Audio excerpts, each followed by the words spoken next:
लोकसभा से अभी सीधे तस्वीरें मिल रही हैं, उन्हीं पर हम इस वक्त फोकस करना चाहेंगे। तो स्पीकर पहुंच चुके हैं। श्रीमती निर्मला सीतारमण जी, आप बैठ जाए। माननीय सदस्य, माननीय सदस्य, प्लीज माननीय सदस्य, प्लीज।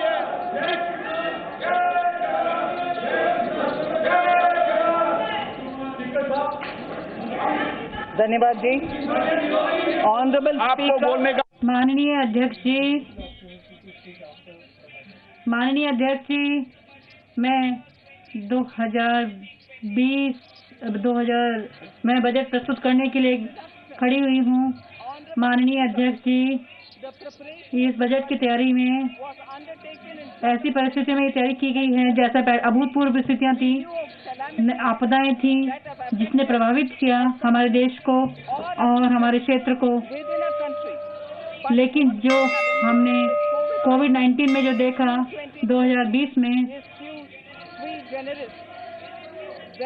जब मैं बजट प्रस्तुत कर रही हूँ 2020-21 का,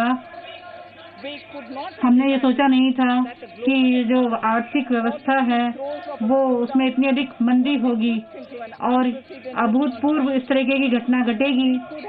हम ये भी नहीं सोच पाए थे उस समय कि लोग, जो दूसरे देश के लोग हैं, उनको अपने सगे संबंधियों से वंचित होना पड़ेगा और उनके स्वास्थ्य संबंधी संकटों का मुकाबला करना पड़ेगा। और जो लॉकडाउन हुआ उसकी वजह से 48 घंटों में 3 सप्ताह का लॉकडाउन घोषित किया गया माननीय प्रधानमंत्री जी के द्वारा।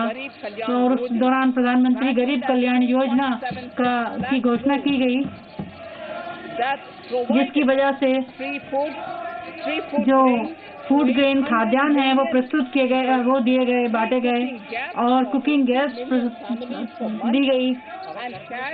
सीधे 400 करोड़ लोगों को, महिलाओं को, वृद्धों को, गरीब लोगों को जो है खाना बनाने की गैस, रसोई गैस दी गई। और सब्जियां, खाद्यान्न और जो सफाई कर्मचारी हैं, ड्राइवर हैं, रेलवे और जो यातायात के जो कर्मचारी हैं, बैंक के कर्मचारी हैं, बिजली के काम में लगे हुए हैं लोग हैं और फायरमैन हैं, और जो उन्होंने सभी ने एक सामान्य समय की तरह काम किया। और हम इसको मानते हैं और मैं सभी के तरफ से इस माननीय सदन में बोल रही हूँ, जब मैं अपना आभार व्यक्त कर रही हूँ, महिलाएं और पुरुष वो अपना काम कर पाए और राष्ट्र को वो बुनियादी सुविधाएं, जरूरतें उनकी पूरी करा पाए। अध्यक्ष जी, सार्वजनिक सभी माननीय सांसदों ने और विधायकों ने भी अपने वेतन से योगदान दिया। 2020-21 में सरकार ने आत्मनिर्भर भारत पैकेज की घोषणा की ताकि जो वसूली की जा सके, और हमने 2 और आत्मनिर्भर पैकेज की घोषणा की, 2 और 3, और उसका वित्तीय प्रभाव जो पड़ा है और जो तरीके लिए गए आरबीआई के द्वारा जो कदम उठाए गए, वो 27.1 लाख करोड़ के हमने कदम उठाए और जो हमारे सकल घरेलू उत्पाद का 30% था। और सरकार में होने के नाते हमने स्थिति की निगरानी की और उसके लिए हमने कदम उठाए। सरकार, प्रधानमंत्री जी के नेतृत्व में हमने संसाधनों की तरफ ध्यान दिया और जो समाज के गरीब वंचित लोग हैं, गरीब लोग हैं, दलित हैं, आदिवासी हैं, वृद्ध लोग हैं और जो प्रवासी मजदूर हैं, बच्चे हैं, उनके लिए हमने कदम उठाए। प्रधानमंत्री गरीब कल्याण योजना 3, उनके लिए पैकेज की घोषणा की गई और 5 छोटे बजट जो है उस तरीके से श्रृंखला में प्रस्तुत किए गए। आत्मनिर्भर पैकेज उससे जो हमने अवसंरचना को सुधार करने के लिए हमने कदम उठाए और माइनिंग क्षेत्र में, खनन के क्षेत्र में, कृषि के क्षेत्र में सुधार किए गए और पब्लिक सेक्टर के PSU के क्षेत्र में एक राष्ट्र एक राशन कार्ड और उत्पादन के संबंधी जो है हमने प्रोत्साहन के लिए कई नीतियां चलाई इस समय में। और आयकर का दर्जा लिया गया, TVT और वित्तीय समावेशिता की तरफ भी हमने ध्यान दिया। आज भारत के पास 2 वैक्सीन उपलब्ध हैं और ये सिर्फ हमारे अपने नागरिकों की सुरक्षा के लिए नहीं है बल्कि कोविड-19 के लिए, बल्कि वो 100 देशों से अधिक उनको भी इससे लाभ मिलेगा। और हम जल्दी ही हमें उम्मीद है कि 2 और वैक्सीन आ जाएंगी। प्रधानमंत्री जी ने वैक्सीनेशन अभियान की शुरुआत की और हमारे वैज्ञानिकों का आभार व्यक्त किया। हम उनके आभारी हैं और जो प्रयास उन्होंने किए हैं। ये कहते हुए हमें याद है कि हमारा कोविड-19 के खिलाफ हमने संघर्ष किया और 2021 में भी हमारा ये संघर्ष जारी रहेगा। जैसा हुआ 2 विश्व युद्ध के बाद जैसी स्थिति हुई थी, विज्ञान ने राजनीतिक, आर्थिक और हम सामरिक संबंध जो है पोस्ट कोविड-19 में वो बदले हैं और ये इतिहास में इसे एक नए युग की शुरुआत हुई है। एक तो वो जिसमें हम बिल्कुल हम वायदों का एक हमारा देश है। हमने रविन्द्रनाथ टैगोर जी की जो बात है कि जो हम प्रकाश महसूस करते हैं, प्रकाश देखते हैं और उदय हो रहा है, नया प्रभात, नया उजाला आ रहा है और हम और अभी हम देख रहे हैं कि जो उदय हो रहा है लेकिन अभी थोड़ी उसमें कालिमा है। हम ये नहीं,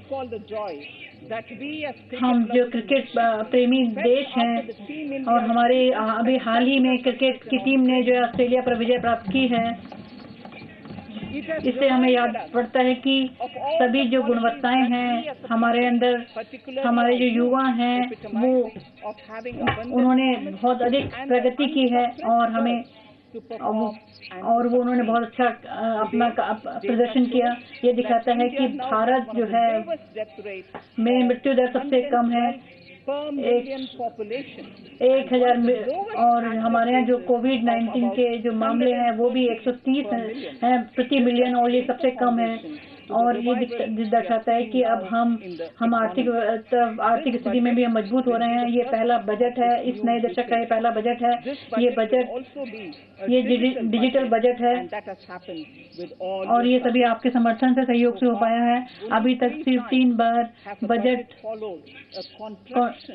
इससे भी इसमें दिखाया गया कि हमारी अर्थव्यवस्था जो है वो उसमें प्रभावित हुई है और ये भारत के अनुरूप है।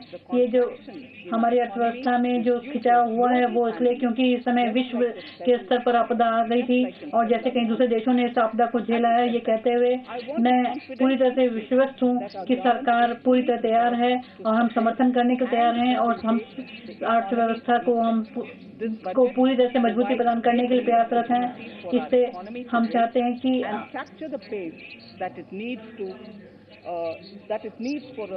और हम चाहते हैं कि समावेशिकता के साथ वृद्धि हो।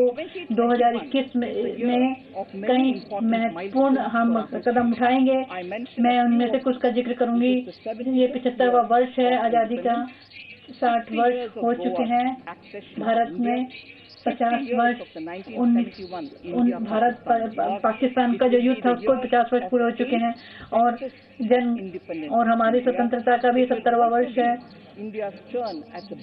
ब्रिक्स प्रेसिडेंसी भी हमें मिलेगी और चंद्रयान 3 मिशन और हरिद्वार में महाकुंभ जैसे जो है महत्वपूर्ण कार्यक्रम होंगे।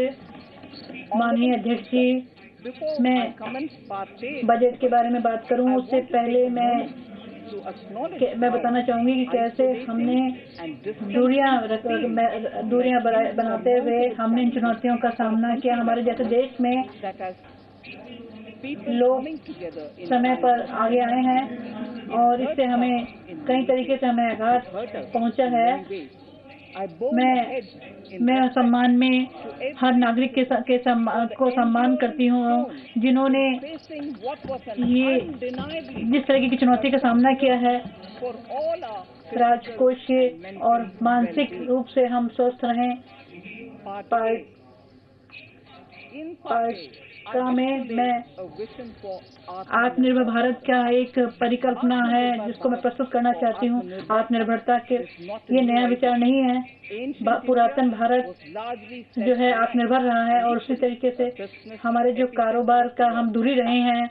आत्मनिर्भर भारत एक व्याख्या है, 130 करोड़ लोगों की अभिव्यक्ति है जिनका पूरा विश्वास है। जो हम अंतर्राष्ट्रीय दलों के हम हिस्सा हैं, G20 ब्रिक्स का हम हिस्सा है और हम चाहते हैं कि संरचना का विकास हो और अंतर्राष्ट्रीय जो सौर ऊर्जा है उसमें भी हम अपना योगदान दें।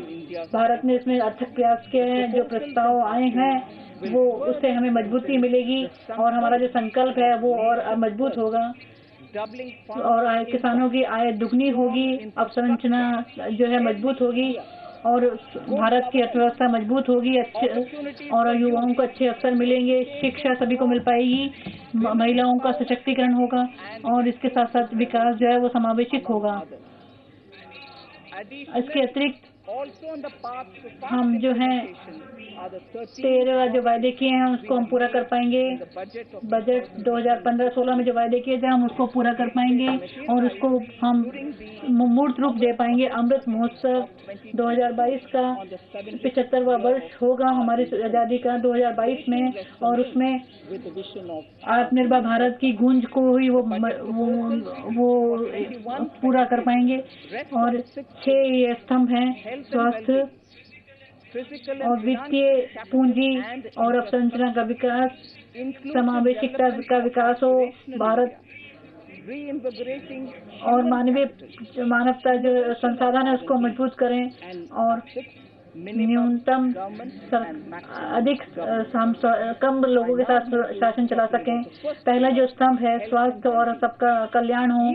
यदि आरंभ में ही मैं ये कहना चाहूंगी कि जो स्वास्थ्य और अवसंरचना के क्षेत्र में निवेश किया गया बजट में उसमें काफी अधिक बढ़ोतरी की गई है और इसको आप देख पाएंगे। संस्थान हमारा जो प्रतिबद्धताएं हैं हम समग्र रूप से इस कार्य को आगे बढ़ाएंगे और हम 3 क्षेत्रों को मजबूती प्रदान करेंगे।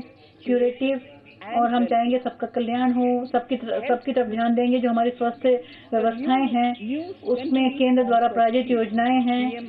आत्मनिर्भर स्वस्थ भारत योजना इसको शुरू किया जाएगा। इसमें 64,180 करोड़ रुपए का इसकी लागत से हम इस परिव्यय का आरंभ करेंगे। इसमें परिव्यय होगा और इससे हमारी क्षमता का विकास होगा। प्राथमिक और दूसरा जो हमारी स्वास्थ्य व्यवस्थाएं हैं वो सुधरेंगी, उसको मजबूती मिलेगी और जो हमारे संस्थान हैं इस कार्य में लगे हुए नए संस्थान हैं वो भी इस पर ध्यान दे पाएंगे। वो नए और जो रोग हैं उभर रहे हैं उसकी तरफ वो ध्यान दे पाएंगे और इससे जो हमारा स्वास्थ्य मिशन है वो आगे बढ़ेगा। ये जो योजनाएं हैं 17,000 ग्रामीण और 11,000 शहरी क्षेत्रों में जो वेलनेस सेंटर हैं उस पर ध्यान दे पाएंगे और इसके लिए प्रयोगशालाएं शुरू की जाएंगी। 3,382 ब्लॉक यूनिट्स होंगी 11 राज्यों में और क्रिटिकल केयर अस्पताल होंगे ब्लॉक्स में 682 जिलों में और केंद्रीय संस्थान होंगे।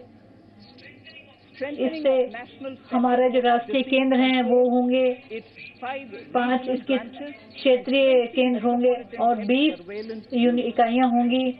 इससे एकीकृत जानकारी मिल पाएगी। इसके लिए पोर्टल होगा सभी राज्यों में, केंद्र शासित प्रदेशों में, ताकि हम सभी सार्वजनिक जो प्रयोगशालाएं हैं स्वास्थ्य के क्षेत्र में उनको जोड़ सकें। 17 नई पब्लिक हेल्थ यूनिट होंगी और इससे 33 जो मौजूदा पब्लिक हेल्थ यूनिट हैं उनको मजबूत कर पाएंगे, उनको सशक्त कर पाएंगे और 42 हवाई अड्डे होंगे, 11 सी पोर्ट्स होंगे और लैंड क्रॉसिंग होंगी और 15 हेल्थ इमरजेंसी ऑपरेशन सेंटर होंगे और 2 मोबाइल हॉस्पिटल होंगे और एक राष्ट्रीय संस्थान होंगे, केंद्रीय अनुसंधान प्लेटफॉर्म होंगे, WHO world health organisation south east Asia क्षेत्र में, 9 बायो सेफ्टी लेवल के 3 प्रयोगशालाएं होंगी और 4 क्षेत्रीय राष्ट्रीय स्तर के संस्थान होंगे।